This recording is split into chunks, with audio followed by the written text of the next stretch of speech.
Tara guys, samahan niyo po ako. Ako po ay maglilinis po, general cleaning po.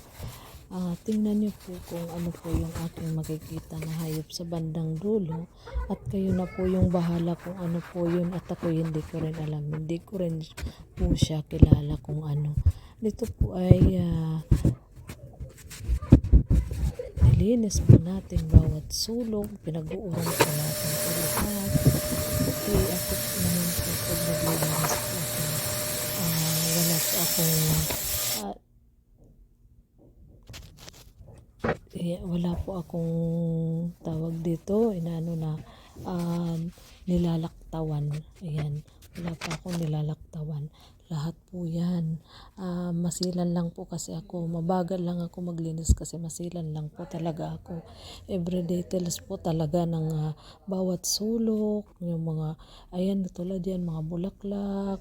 Yan, kinukuskus ko po talaga yan. Yan, pag isa-isa ko po yan. Pinabakyum ko po yan. Pagkatapos ng vacuum, may papunas pa po yan. Ayan po, kaya medyo mabagal po ako maglinis dahil ayaw ko nang may naiiwan na kahit kunting alikabok. Ganyan po ako maglinis. Ayan guys, alamin po natin kung ano ba talagang hayop yung nasa dulo nito. At ako din nangilabot din.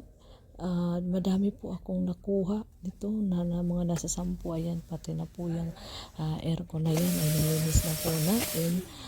Yung filter yan, kasi hindi naman natin pwede baklasin yan at mabigat yan, so kailangan na talaga yan ng taga-linis na aircon na yan. Yung bentana yan, binaklas ko na talaga yan ng buo, pinalaki ko sa ganyan para linisan. Yan po yung aking ginawa. Ayan, pinalis ko po yung marami pong alikabok dyan sa bintana na yan. So, sinas na sa gitna ko na yan.